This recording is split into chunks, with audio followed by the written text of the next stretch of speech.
Assalamualaikum warahmatullahi wabarakatuh. Yang kami hormati rekan-rekan panitia workshop kurikulum merdeka dengan tema menjadi guru profesional di era globalisasi yang diadakan mulai hari kemarin Senin tanggal 26 Februari 2024 sampai dengan besok hari Kamis. Yang kami hormati dan kami banggakan Bapak Ibu guru kelas 2, Bapak Ibu guru kelas 5, Bapak Ibu guru PJ OK, dan Bapak Ibu guru PAI. Tidak, ini tadi ada PAI-nya beberapa gitu.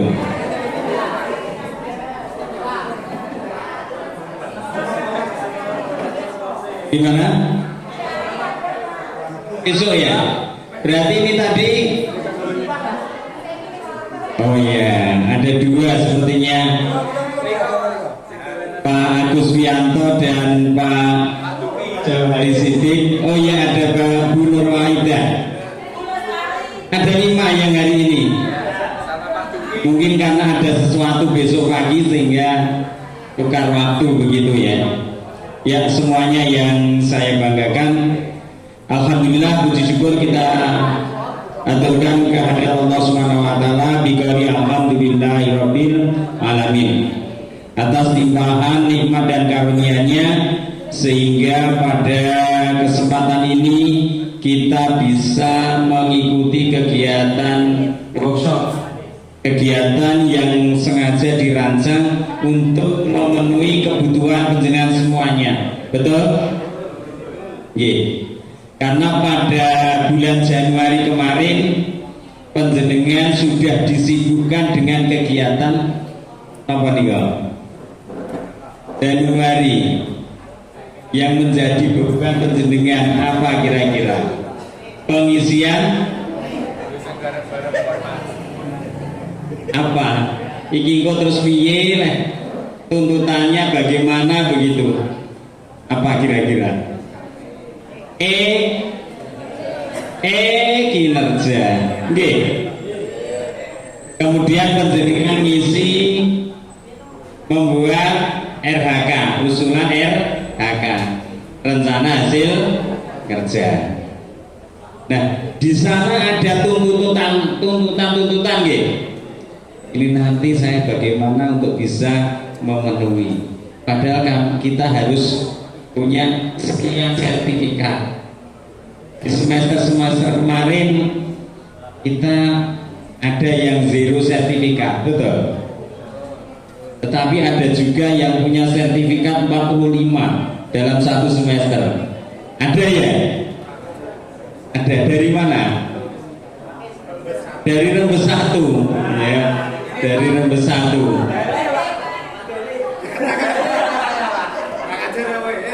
Ya. Dari Rembes 1 yang ada 45 sertifikat dalam 1 semester. Kadang kita mencari 3 saja susahnya bukan main. Betul. Dan ini dialami oleh sebagian dari kita. Oleh karena itu, teman-teman baik penjenengan yang tergabung dalam komunitas guru penggerak memikirkan hal itu. Bagaimana cara agar teman-teman baik itu dari guru maupun kepala sekolah bisa memenuhi RHK. Ya. Alhamdulillah ini diadakan kegiatan yang namanya workshop kurikulum merdeka dengan tema yang sudah saya sebutkan tadi. Dan luar biasanya kegiatan yang kita laksanakan ini nanti akan mendapatkan sertifikat. Berapa sertifikat, Bu? Ada 2 sertifikat luar biasa. Kira-kira gelo apa gelo nih? Boten nggih. Ya. Alhamdulillah. alhamdulillah.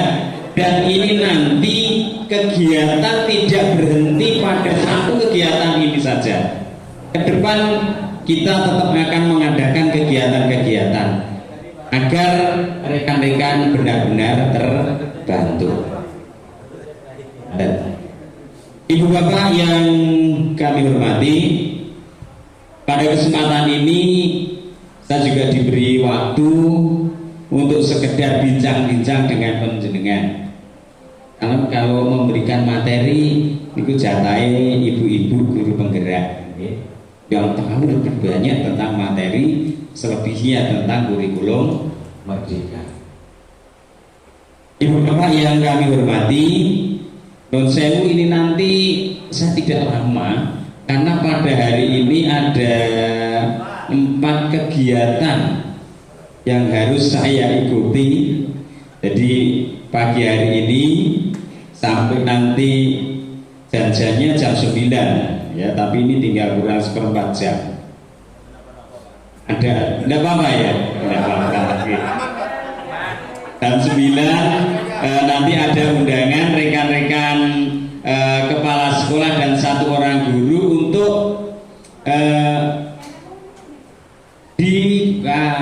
di aula Korwilsam Bidang Pendidikan Kecamatan Beringin, kaitannya dengan penyelesaian PMM PAK integrasi dan PAK konversi. Sekarang kan ada PAK konversi, ada PAK integrasi. Penjenengan yang golongan 4A ke bawah bukanya melalui napa nika. Kalau yang 4B ke atas kan simpakin. Kalau penjenengan apa? Betul usah ngerti sehingga sing bukake Pak Kaji Waluti. Nggih. Nah, sudah keluar semuanya PAK integrasi. Sudah. Ada yang sudah, ada yang belum. Yang belum mungkin masih TTE, menunggu tanda tangan elektronik, gitu. Kemudian yang sudah, ada 2 kemungkinan. 1, belum dapat dipertimbangkan untuk kenaikan pangkat lebih tinggi. Atau kemungkinan yang kedua adalah dapat dipertimbangkan. Ketika belum dapat dipertimbangkan itu pun ada 2 kemungkinan. Setelah dimasukkan ke dalam rumus PAK konversi, bisa jadi nanti bisa dipertimbangkan untuk kenaikan pangkat yang lebih tinggi. Kalau yang sudah ada tulisan dapat dipertimbangkan, jelas. Dan ini luar biasa, suatu berkah bagi kita semuanya. Bapak Ibu yang kami hormati, kalau kita mengajukan kenaikan pangkat, mohon sewu, kemarin yang 3A ke 3B buat PTK enggak? Enggak ya? B ke C buat 1 gawe dhewe napa ndandake sing cetha ndandake nak ndandake piro? Ya Allah, kau ya dibel.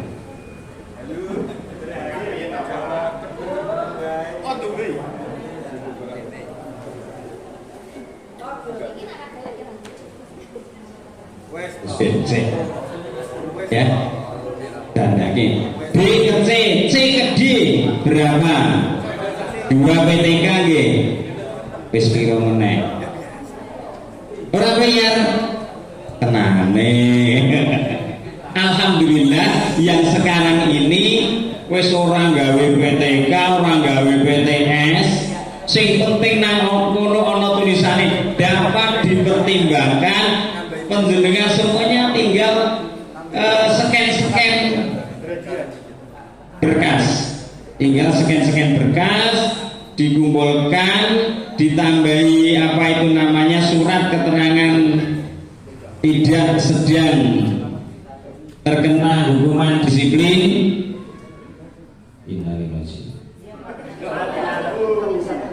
Ya, itu kok ya pas halane gitu ya. Itu nanti kami ada acara di sana. Kemudian lanjut acara di Pabelan kaitannya dengan kelas 6, sosialisasi kisi-kisi. Habis itu ada pertemuan dengan kecamatan dan rekan-rekan kepala desa terkait dengan apa itu namanya MBS apa niku, manajemen berusaha sekolah boten, Merti Bumi Serasi ya, Merti Bumi Serasi ulang tahun Kabupaten Semarang. Ada 4, semoga semuanya bisa kami laksanakan ya, karena memang saat ini pengawas definitif itu hanya ada saya sendiri, Pak Sam ini mayor di 4 kecamatan.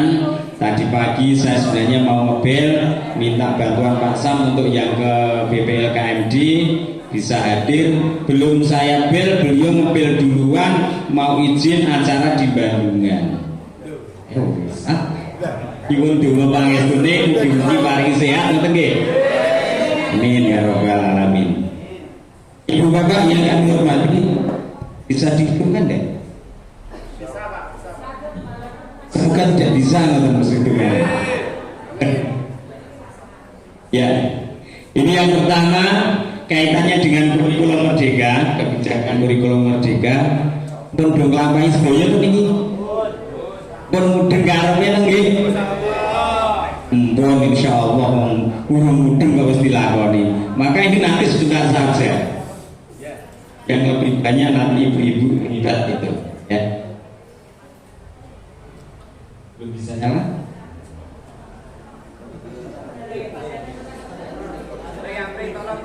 Ya.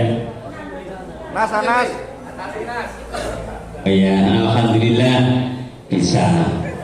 Kebijakan kurikulum merdeka ini sudah berjalan berapa tahun ya? Sudah berjalan berapa tahun? 3. Yang pertama itu sekolah penggerak ya. Ada 2 sekolah penggerak angkatan pertama, yakni SD Rembes 1 dan SD Sendang 1. Dilanjutkan untuk tahun berikutnya SD banding 1. Tetapi yang lain juga harus melaksanakan kurikulum merdeka. Beda nih, nang sekolah penggerak didanai, yang lain ora didanai, ora dikai materi, tetapi juga harus melaksanakan. Nah, ketika itu non sewu, kalau ada kepala sekolah mendaftarkan sekolahnya sebagai sekolah penggerak, biasanya dibully oleh guru-guru. Dewa sing lakoni iya ngono kok. Ya, yang melaksanakan saja bilang iya. Dengan golek kan orang daftar. Coba yang daftar, olah ngel-ngeli bro, buat gawean itu. Iya. Padahal di sisi lain ada keuntungan ketika mendaftar sebagai sekolah penggerak dan lolos melaksanakan kurikulum merdeka dengan pendampingan pendanaan. Nggih. Dan untuk pelakunya kelas 1 dan kelas 4 setiap bulan mendapatkan tambahan ilmu berupa lokakarya sampai sekarang. Gitu? Yang lain dapat enggak? Tidak.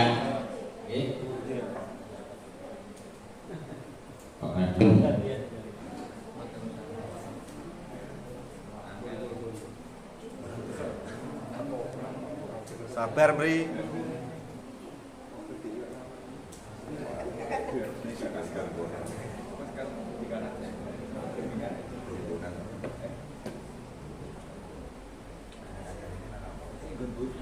Alhamdulillah.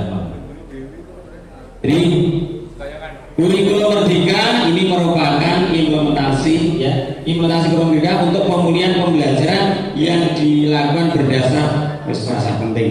Oke, ora diwaca kesemen, engko maca dhewe saged nggih. Cepet. Nah.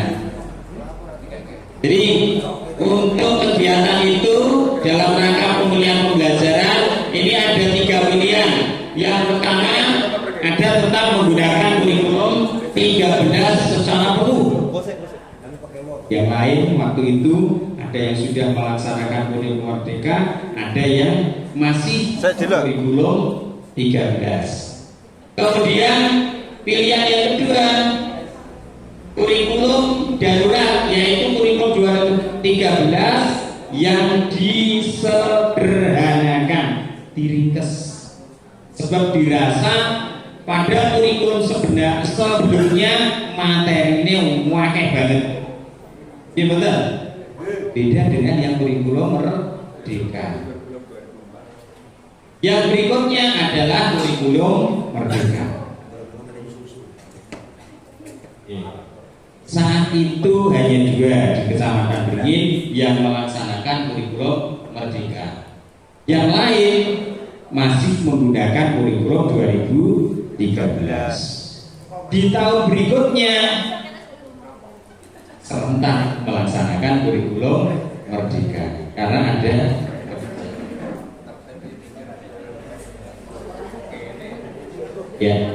Satuan pendidikan dapat mengimplementasikan kurikulum merdeka secara bertahap tadi ya. Berikutnya, pilihan implementasi kurikulum merdeka ini ada 3 pilihan yang sebenarnya kita sekolah ini bisa memilih 1 di antara 3. Yang pertama adalah mandiri belajar. Apa itu mandiri belajar? Menerapkan beberapa bagian dan prinsip kurikulum merdeka tanpa mengganti kurikulum satuan pendidikan yang sedang diterapkan. Ini pilihan pertama. Boleh nggak kita mengambil pilihan yang pertama? Boleh. Tetapi kenyataannya kita diwajibkan oleh pemerintah provinsi, khususnya provinsi Jawa Tengah, ini diharuskan semuanya paling tidak adalah mandiri berubah yang kedua. Gitu kan? Kemarin kita semuanya pakai mandiri berubah, kecuali 3 sekolah penggerak. Ya. Kemudian yang kedua adalah mandiri berubah. Apa itu? Menerapkan kurikulum merdeka menggunakan perangkat ajar yang sudah disediakan pada satuan pendidikan PAUD untuk kelas 1, kelas 4 ya, ini yang SD, 7 untuk SMP, 10 untuk SMA ya. Dan yang nomor 2 ini yang diterapkan oleh khususnya Jawa Tengah. Hanya yang berbeda, yang banyak memilih nomor 1 itu dari Banjarnegara. Nah, Banjarnegara tahu persis yang membuat, termasuk pelaku pembuat yang kebijakan kurikulum merdeka. Ada teman saya yang merupakan pelaku atau perintis kurikulum merdeka, aslinya Getas, putrane Pak Misran, Tri Agus Sinteniko. Yang ketiga adalah mandiri berbagi. Mandiri berbagi ini dilaksanakan oleh rekan-rekan guru sekolah penggerak. Kita lanjut. Ini pendaftaran tidak usah diterangkan karena sudah mendaftar, sudah dilakukan ya. Kita lanjut. Nah, keunggulannya, janjiannya itu yang pertama lebih sederhana dan mendalam. Tenang loh. kenyataan ini kan jenengan sing ngerti nang lapangan bahwa kurikulum merdeka itu lebih sederhana dan mendalam. Kita sederhana kok mendalam. Materinya tidak terlalu banyak, tetapi dikaji lebih dalam sampai dengan penerapannya. Kalau dulu kan hanya teorinya saja yang banyak gitu. Sekarang materi hanya berapa persen? Enak sing kertas betul. Materi kurikulum merdeka untuk materinya itu berapa persen? Hanya 30%. Hanya sedikit lagi. Kita lanjut.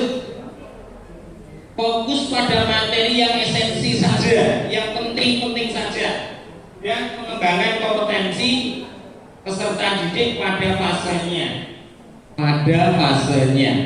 Dalam pelaksanaan kurikulum merdeka di SD ada berapa fase? Pinter? 3. Fase A, fase B, pada fase C. Fase A kelas 1, 2, fase B kelas 3, 4, fase C kelas 4, 5. Oh iya 5. Ternyata nyerang ngantuk. Ya. Ini aneh apa nih kira-kira? Ketika jenengan diikutkan kegiatan workshop, yang kegiatan workshop itu kelas berapa dan berapa? Pelaksanaan kurikulum merdeka kelas berapa dan kelas berapa? Pertama 1-4. Betul. Untuk tahun berikutnya 2 dan 5. Tahun berikutnya 3 dan 6. Ning wis urung sing 3 dan 6. Belum ya. Ibu Bapak. Fase A kelas 1 dan 2. Fase B kelas 3 dan 4. Yang di workshop kita kelas 1 dan kelas 4. Padahal anak itu di kelas 4 masuk fase B.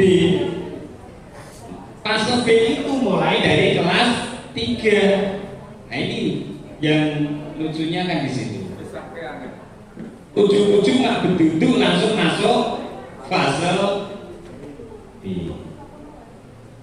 Yang kelas 4 ya. Ini terus macam kebijakan kaya ngono kok awake dhewe tinggal melaksanakan kemauan nggih. Manut yo enak. Kita lanjut. Belajar menjadi lebih mendalam, bermakna dan tidak terburu-buru serta menyenangkan apa? Menyenangkan nggih, malah mumet ya gara PMN. Nggih. Wis teori ini kados ngoten iki. Ning nek sing cah nom-nom kok niku malah seneng. Nah, sing ora seneng berarti wis tuwa.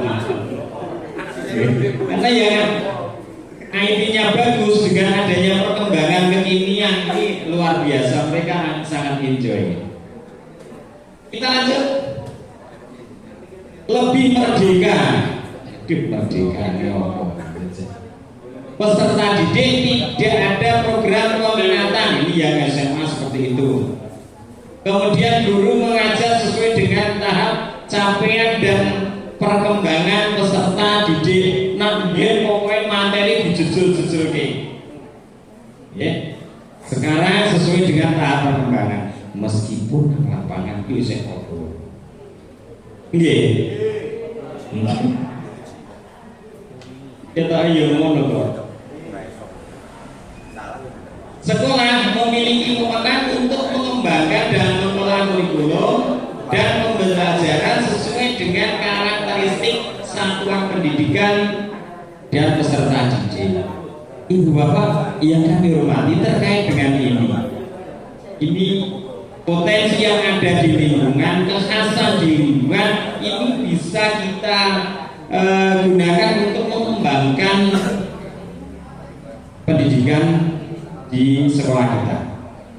Artinya dengan kita berada di lingkungan yang agamis, panjenengan bisa memasukkan nuansa-nuansa agama lebih dalam, sehingga wali murid yang saat ini nuwun sewu lebih senang apabila anaknya sekolah di tempat yang nuansa agamanya lebih tinggi, panjenengan bisa memenuhi tuntutan itu. Sehingga harapannya kita lebih bisa bersaing dengan sekolah-sekolah swasta, baik itu MI, baik itu SD, IT. Orang tua ingin anak sekolah ya mau maca Quran iso, salate apik, tindak tanduknya bagus. Nah, maka kita bisa menambahi materi-materi itu di dalam kegiatan di sekolah. Berikutnya, keunggulan kurikulum merdeka lebih relevan dan interaktif. Ibu bapak yang kami hormati, saya tidak bisa membayangkan ketika nuwun sewu ini tidak diterapkan kurikulum merdeka, khususnya pada rekrutmen kepala sekolah. Ini salah satu keuntungan rekrutmen kepala sekolah. Mekanisme rekrutmen kepala sekolah dulu syaratnya angkat apa? 3C. Kemudian punya sertifikat pendidik usia kurang dari 56. Nggih betul. 56 dulu. 56. Kita lihat ketika kami mengadakan seleksi dari rekan-rekan guru yang golongan 3C ke atas, apa yang terjadi? Mereka berlomba-lomba untuk mendaftar mundur. Gimana? Ini yang ada terjadi. Tidak hanya itu, ono sing waduh ketoke yo numpuk-numpuk berkas. Ternyata sing ditumpuk berkas kayak koncone. Enten niku. Kayak gitu. Ono sing begitu dicalonkan untuk seleksi kepala sekolah masuk angin. Gitu ini sehingga kalau ini berlanjut terus, kita akan kekurangan kepala sekolah. Kepala sekolah double bayarannya orang double. Nah, alhamdulillah di tahun ini ada rekrutmen kepala sekolah melalui jalur guru penggerak. Nah, termasuk sing waktu itu belum lulus pendidikan, belum selesai pendidikan juga diangkat karena kebutuhan. Meskipun sekarang sudah lolos pada saatnya. Oke, ini yang di belakang itu kepala sekolah yang baru, cantik-cantik, ya, energik, luar biasa. Itu yang akan membawa sekolah maju dengan cepat. Maka kalau kita tidak bisa mengimbangi ritme kerja dari rekan-rekan kepala sekolah, akan kepontal-pontal. Oke, khususnya kepala sekolah penggerak. Kita lanjut. Itu tidak usah PMN itu dilakoni itu nggih. Berapa sertifikat sudah didapatkan? Nunggu validasi Pak. Nggih. Nunggu validasi Pak. Nah, ini merupakan satu kesulitan penjenengan betul. Nggih. Untuk mendapatkan sertifikat melalui PMM, penjenengan mengalami satu kesulitan. Ya atau tidak? Validasinya sulit. Nah, maka penjenengan nanti matur kepada yang di belakang, piye carane yen iso. Nah, kan banyak yang ditolak ya. Sehingga kemarin ketika Nun Sewu mau mendaftarkan sekolahnya menjadi mendaftarkan komunitas belajar tidak bisa. Ada beberapa sekolah yang tidak bisa. Tapi alhamdulillah ada solusi. Satu sekolah yang lain diikutkan. Nonton nggih Bu Ika? Nggih. Alhamdulillah. Berikut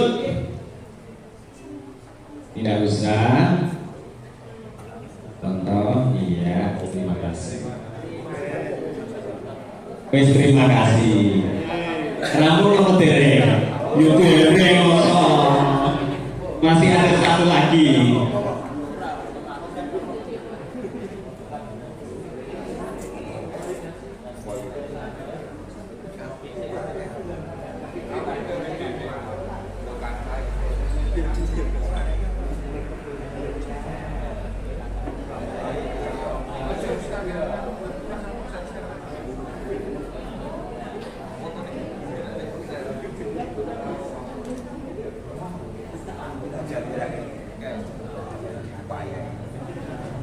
Materi yang kedua mengenai disiplin positif. Loh, ono disiplin negatif toh.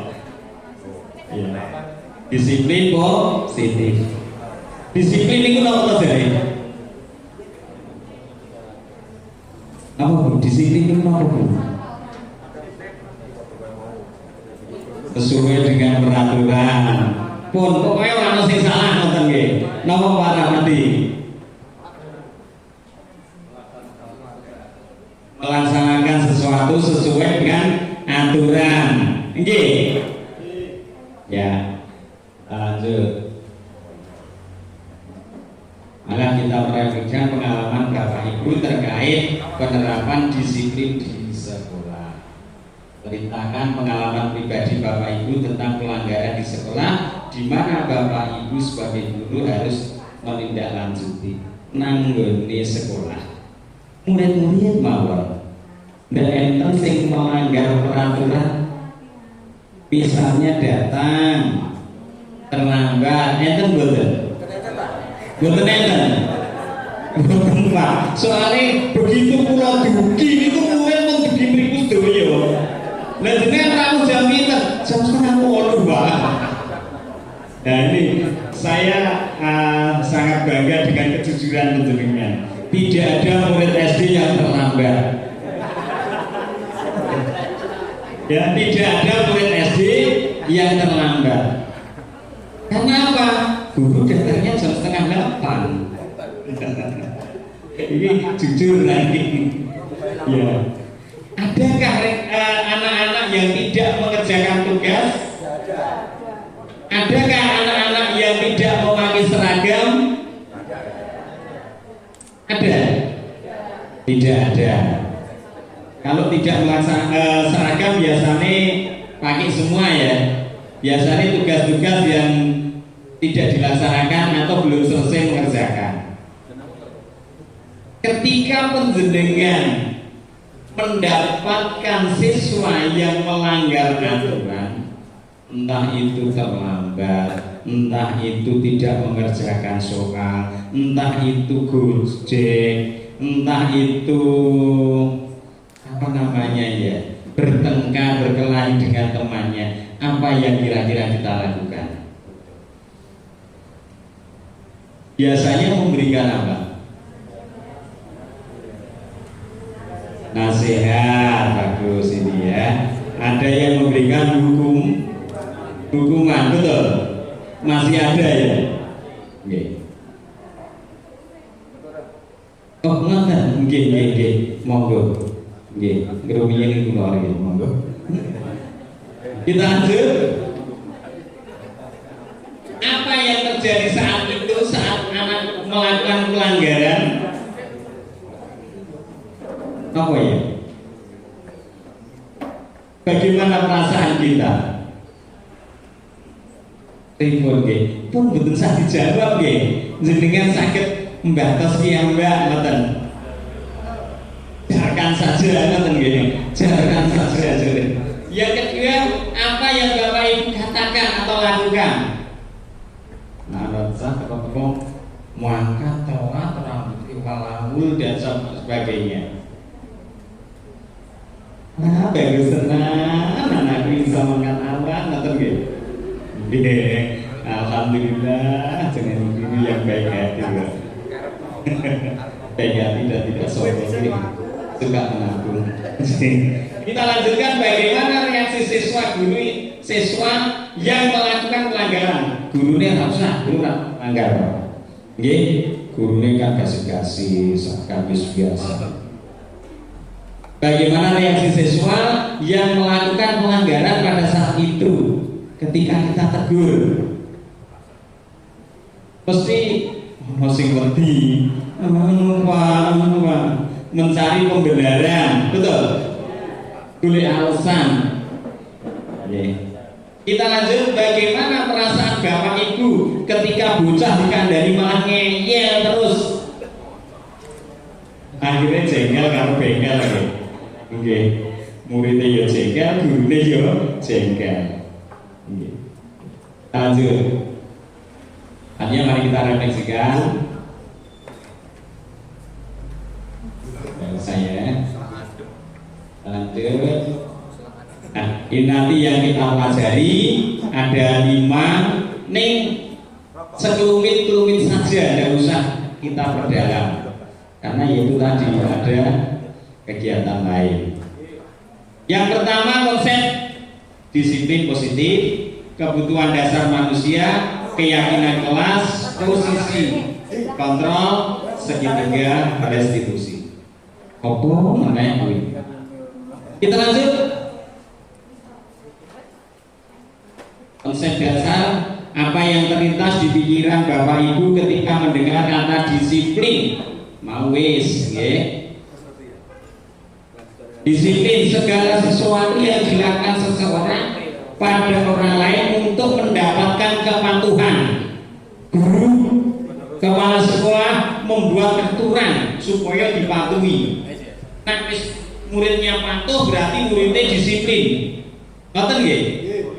Selama ini kan seperti itu. Kalau muridnya patuh dengan aturan yang kita buat, berarti anak disiplin. Guru-guru mentaati aturan, mangkate sadurunge jam itu, kondur sabare jam itu, berarti disiplin. Nah, kok duyu? Kok duyu? Berarti kaya belum yen. Apakah disiplin hanya dapat dicapai dengan hukuman? Nggih, nggih napa mboten? Mboten nggih. Terus caranya bagaimana? Tambahi bayarannya, Pak. Tambahi bayarannya. Alah, kondisi iki yo. Guru-guru niku bayarane nuwun sewu zaman saya diangkat pertama. Apalagi yang sebelumnya. Saya diangkat pertama waktu itu gaji saya 100.000 rupiah satu bulan. Tahu banyak. Pak Budi berapa? 16.000. Saya sudah banyak. Pada saat itu tahun 1997 saya di 9697 saya diangkat, gaji alhamdulillah sudah 100.000, lebih tinggi dari Pak Budi yang hanya 16.000. Cuma kalau di sini mungkin biaya hidup tidak begitu mahal. Pada saat itu saya bayaran 100.000, biaya hidup satu bulan 20.000. Alhamdulillah. Rasa healing, Pak. Ya. Alhamdulillah. Karena hidup di pesisir, semuanya serba beli, air beli, sayuran beli, semuanya beli. Ya 20.000 per hari. Tetapi yang namanya berkah ngoten niku sak delane 20.000 ya cukup ngoten. Yang namanya gaji kita ini nuwun sewu dan bisa dihitung secara matematika. Gitu. Nah, dihitung apa meneh waktu akeh sumbangan. Walah. Ora nyandra-nyandra. Tetapi alhamdulillah kok yo iso tekan saiki ngoten mawon. Ra ketumbuh biasa piye carane gali lubang tutup lubang ning yang dipercaya wong kan ngoten. Dipercaya karo bank nggih. Alhamdulillah. Ya waktu itu gitu. Gaji 100.000, biaya hidup 20.000. Alhamdulillah karena di sana tempatnya panas, mbok wedok bikin cendol, nah adol banyu, alhamdulillah hasilnya lebih. Lanjut. Stimulus respon versus teori kontrol. Realitas kehidupan, realitas kebutuhan kita itu sama. Dan kebutuhan yang manusia sama. Beda-beda. Gitu. Gaji podo wae lho. Podo-podo gaji 2 juta. Sing siji ngecak iso cukup, ning sing sijine minus. Nggih. Nggih. Di sampingan mebel kok, Pak. Teori kontrolnya, realitas kebutuhan kita ini berbeda-beda. Begitu pula kebutuhan anak juga berbeda-beda. Ini kemarin-kemarin kalau kita ngajar, terus kan materi itu bodoh, video antar kromo kayak bocah kabeh. Bu bisa, bu ora iso, nara iso ya seneni ngoten mawon. Malah digoblok-goblok. Jangan biar malah ditambah gite ya Pak. Malah disambi mancing ya Pak. Yang kedua, semua orang melihat hal yang sama. Ya, pokoknya keinginan mode ya. Tetapi setiap orang memiliki gambaran yang berbeda. Contoh baru saja terjadi 01, 02, 03. Ini saya ini yang 01 kalau bilang presiden mesti koyo ngono. Saya cek Kudu cara pola pikir kita itu ini ya kudu kancane ya iso kudu karo awake dhewe mikir. Tetapi berbeda-beda. Yang 01 pandang bahwa 01 itu bagus. Yang milih 02 ya 02 yang terbaik. kayaknya jadi debat Pak. Yang 03 memandang 03 itu terbaik, yang lain tidak baik. Ora sapatu, ora debat. Ora sapadu. Ya. Oke. Karena cara pandang kita itu berbeda-beda. Nah, cara pandangnya sama, repot. Pak Harjono memandang istrinya cantik. Ya. Kok Pak Joko Hadi Laksono memandang istrinya Pak Harjono cantik? Rebutan.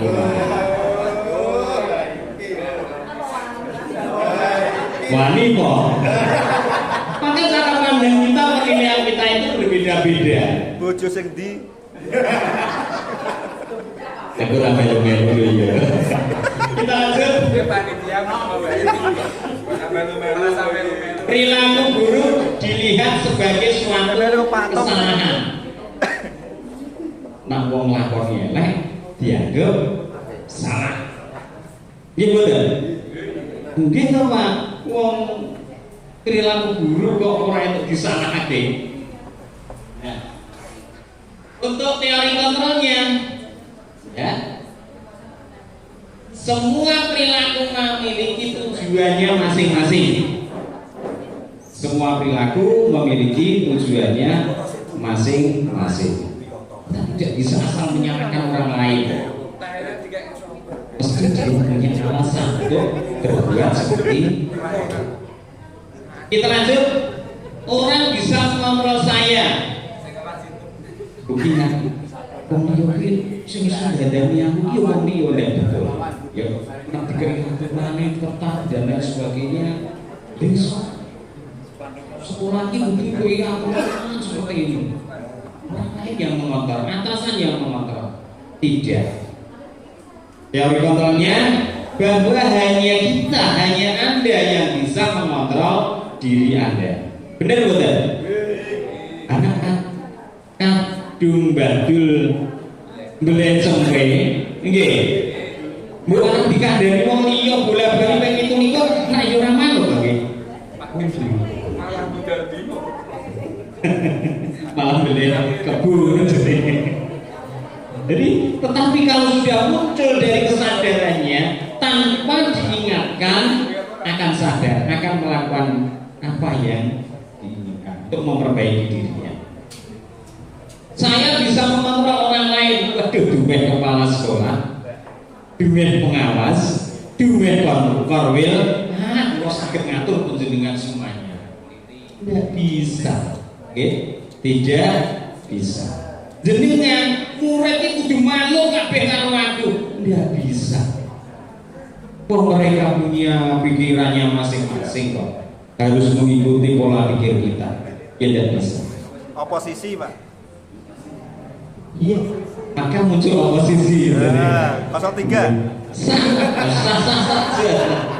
Saya bisa mengontrol orang lain, Anda tidak bisa mengontrol orang lain. Terus mau dijaring mulai, jangan saja. Karepmu waduh kucing, aku angkat lawan, wis ono. Tinggal dulu. Kita lanjut. Pemaksaan ada pada saat apa nikah. Bujukan gagal. Nak bocah wis dikon sinau ora gelem tenanan. Walah pokso-pokso wis sinau. Tak tunggoni. Kadang apa dibikin ngono Bapak. Ya. Tetapi kolaborasi dan konsensus menciptakan pilihan-pilihan baru. Dijak ngobrol-ngobrol, bercakap, jajake itu. Rampok kalau jajake. Nanti Anda akan mendapatkan jalan terbaru yang lebih baik. Model berpikir menang kalah. Karena awake dhewe ngandani wong, wis kabeh awake dhewe pengen menang terus. Nggih mboten? Poneh padu karo bojone. Kudu menang. Kudu menang. Kok meneh ibu-ibu. Bapake sekesam ya ibuke pirang-pirang kecap. Lho kok ngerti? Lah pengalaman.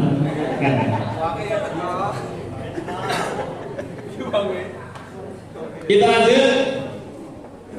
Nih masuk disiplin positif. Apa itu? Kemampuan peserta didik untuk memahami dan mengontrol setiap perilaku. Ya.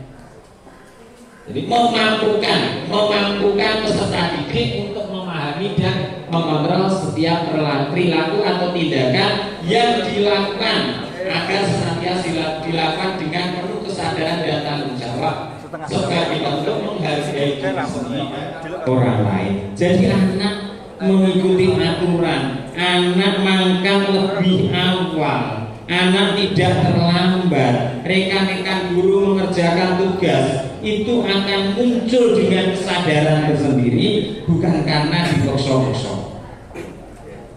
Ya. Kalau ini yang terjadi, rasanya lebih ikhlas di dalam melaksanakan. Iya betul. Ning nak dipaksa, lagi seperti itu ya.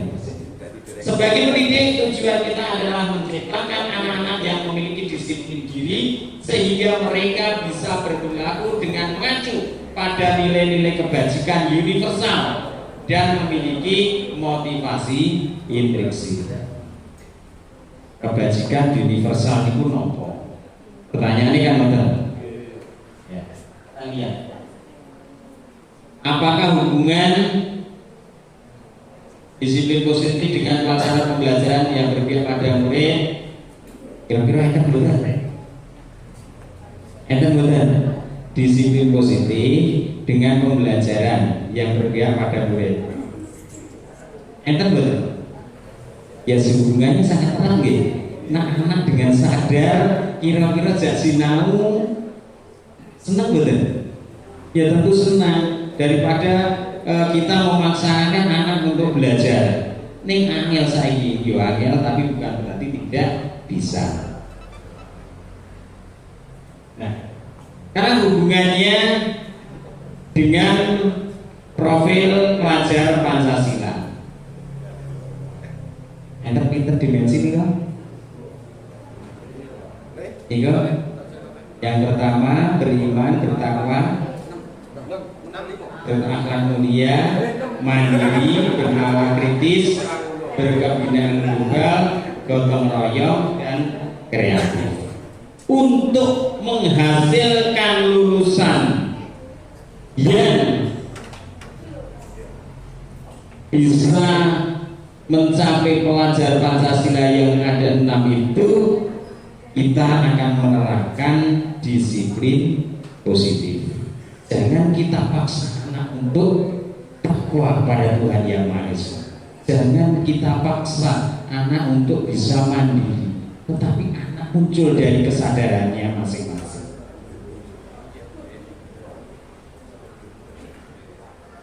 Ya, apa saja yang Bapak Ibu ketahui tentang nilai-nilai kebijakan kebajikan universal? Serasa tanya. Ya. Ya. Nilai-nilai kebajikan universal, sifat-sifat positif manusia yang merupakan tujuan mulia yang ingin dicapai oleh setiap individu. Kalau tujuan pembelajaran kita adalah mencapai pelajar Pancasila. Nilai-nilai kebajikan universal antara lain empati. Empati itu apa? Empati kalau simpati sami boten. Beda. Lebih tinggi nilainya yang mana? Antara empati karo simpati. Empati. Nak boten percaya, ya. Mas Bagus sehati, sangat empati ketika menyaksikan sepak bola. Mirsani sepak bola tidak hanya simpatik begitu saja, tetapi empati. Kursi meja nang arepe melu ditendian karo bunga buah. Goblok iki umure iso bola. Empatinya. Ini empati. Termasuk empati terhadap orang lain, terhadap penderitaan orang lain. Kita lanjut. Suara hati. Ada hakikatnya suara hati manusia itu bersih, gitu. Suara hati manusia itu baik. Itu gali. Tetapi mereka ingin anaknya tetap menjadi anak yang baik. Orang mau elek kok pengen anaknya elek. Anakku sing bagus dhewe muga-muga iso neruske aku dadi maling ora ono. Kita lanjut. Kemudian kontrol diri. Ini harus kita terangkan pada diri kita, harus bisa mengontrol. Entah itu perilaku, entah itu ucapan atau perasaan. Perilaku kita ketika kita berbuat yang tidak baik, ada kontrol diri. Oh kira-kira rapi. Aku mangkat kotor. Aku sesuk kan mangkat gasih dan lain sebagainya. Berikutnya rasa hormat. Setiap orang mesti pengen dihormati ya. Seneng nggak dihormati? Alah, butuh malu, butuh suruh dihormati. Ini ketika butuh saja, nah misalnya dipanggil seenaknya saja seperti itu, yuk rasanya gondu loh, gondu. Berikutnya kebaikan, toleransi, dan keadilan. Agak cepat saja. Manakah nilai kebajikan yang paling menarik bagi Bapak Ibu di antara sekian banyak itu? Kira-kira apa? Yang paling menarik di antara empati, suara hati, apa kira-kira? Suara hati, bon masing-masing tentu berbeda, ya. Langsung bikin nomor dulu. Aduh.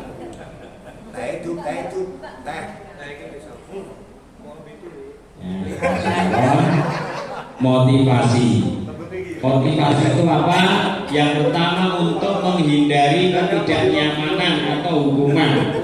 Bocah gitu kadang mangkate gase orang mergo sadar tetapi karena wedi nak dihukum. Itu betul. Ada banyak yang terjadi semacam itu. Nah itu enggak ono tugas PR, guru gara wedi nak dihukum, esuk-esuk nyilih garamane koncone diturun.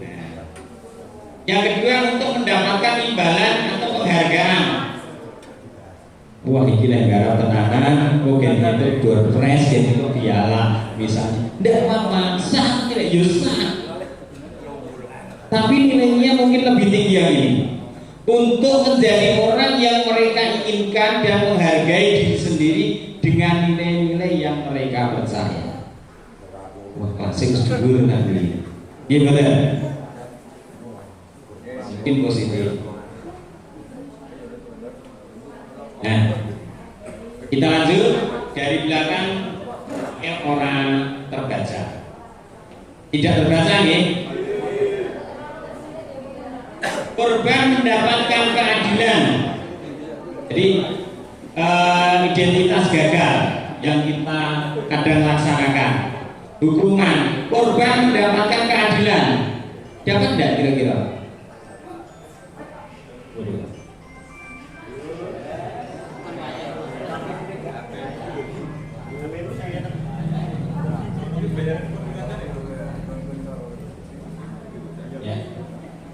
Konsekuensinya korban bisa diabaikan.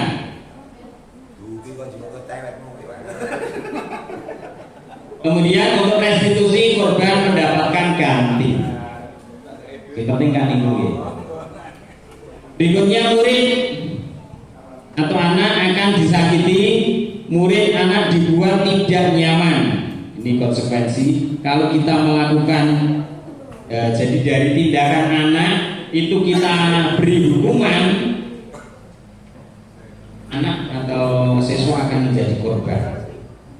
Ini anak akan merasa disakiti, kadang diselentik, dikon ngatur nang halaman, ngepel dan lain sebagainya.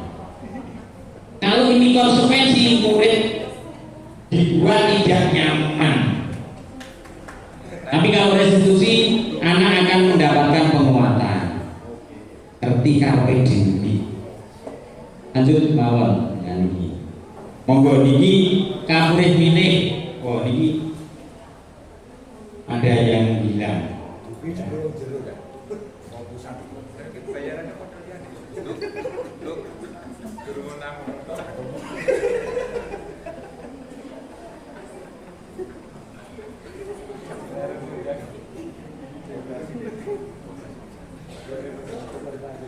Ini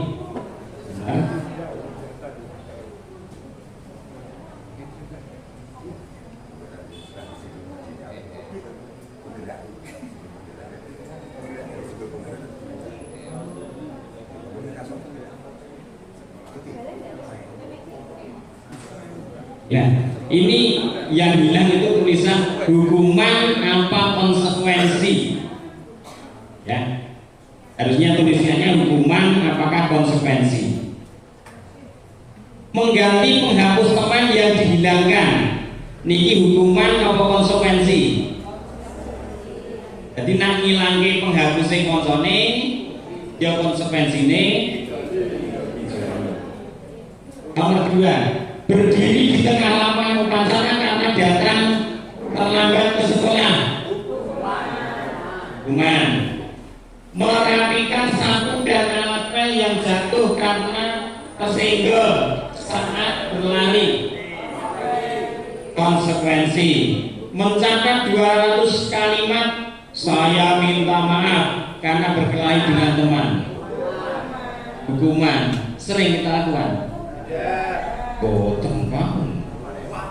Boten nanti membersihkan WC sekolah karena tidak mengumpulkan tugas. Ya. Hukuman. Udah itu saya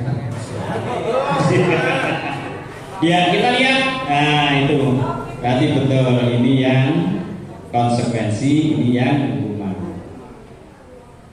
Nah, kita iki mungkin tak share materi ini untuk mawon nggih.